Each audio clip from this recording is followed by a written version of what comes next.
So introduce yourself, man, to the people who are going to listen to the podcast. Okay, yeah, sure. My name's John Walbolt. I'm a producer, writer, director living in New York City.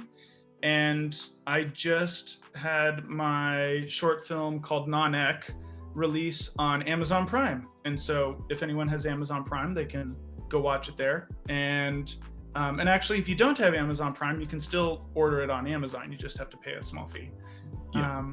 But yeah, I'm happy to be here. And once again, thanks for having me on the podcast. I'm eager to talk about everything. For the people who are going to listen to the podcast, or for the people who do, I think Non-Ec was brilliantly done. And I guess my first question would be, is this your first, not your first attempt, but is this your first completed project, Non-Ec? Yeah, as a writer and a director, yeah. It's my first totally original project that I put out to the world. Because like kind of mentioned to you earlier, I spent a lot of my life more as a performer. And so the transition to being a creator has happened in the last few years. I'm 34 now. I'm actually turning 35 in a couple days. Your happy birthday. Oh, thank you. And basically I always wanted to write my own stuff, and I always felt like that was what my true strength would be. But I always wanted to prove it to myself that I could make it as a performer first. And I did some cool stuff as a performer, but I always think of it as like how basketball players, like eventually they want to move on to like running businesses or running a team or coaching. Absolutely. But like they always have that first thing is they make it as a player first, Yes. you know, and then it's like, okay, you hit the mid-30s and you move on or whatever. Then you go to the next phase. How did you do let me say this, so you can tell Joshua, I believe, and Caitlin, right? Yeah. You can tell them they did a great job. Tell them, hey, Peter said you did a great job. How did you go about casting them? Did you know them already, or did you have an open casting call? Yes, so I knew everyone I knew.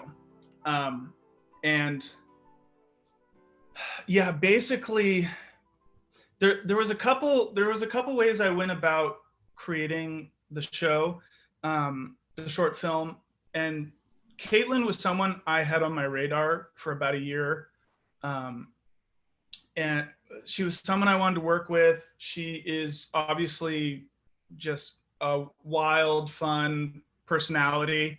And at the time, like I said, I was mainly focused on like concerts and stuff. And she actually is like a really great singer. But she's also like this really funny comedic personality. And so when I was thinking about my idea for Non-Ec, I was like, well, she's the perfect person to be that sort of central character. And Josh is also another person I know who is just, I mean, you saw the film, he's naturally hysterical. Yes. And when I first put it in my mind, the idea of them being like these best friends kind of attacking the world of auditioning together, as soon as I had that in my mind, I was like, people will really like that. Like that will be, it's just a hot mess. It like, I just want to see them fail and like be crazy. And so it did start with those two. And I think, you know, as I've heard from many writers, you know, like writers for The Office or any sort of comedy, you know, you play to the strengths of the actors you have. And I think it really helped that I knew them so well, because I did, you know, I had these characters in mind, but I did tailor it to them quite a bit. For lack of a better word, they have a magical chemistry, right? Like, and that's very important to most shows, most films.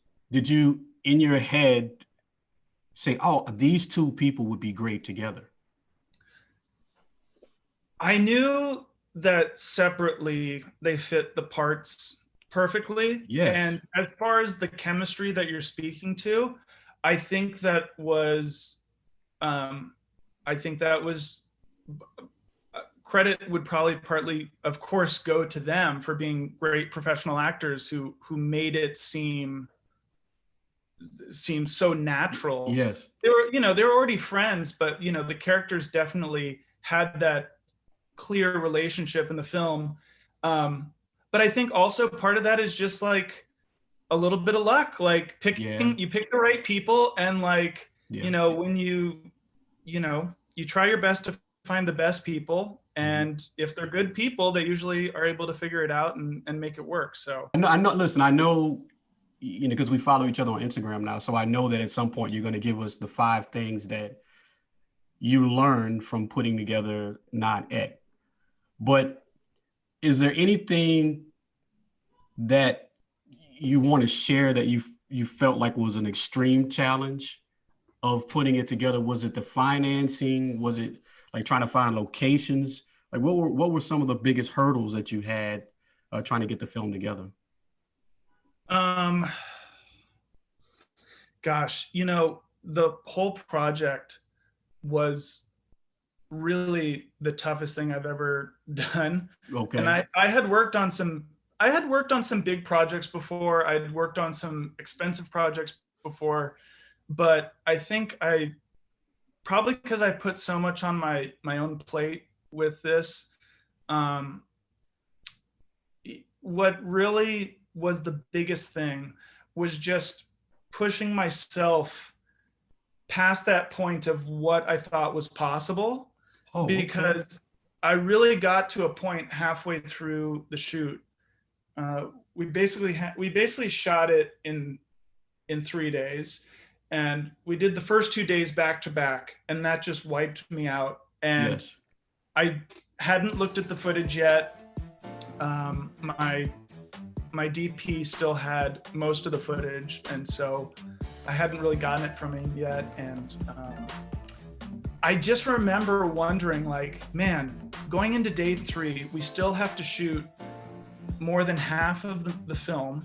I don't know if we have time for it.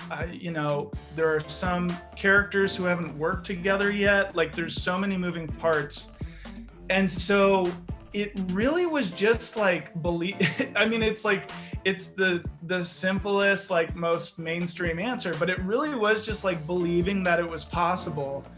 And I got inspiration from a variety of sources, but then that sort of 5 or 6 days between day 2 and the final day of shooting, it was just like an exercise in visualization.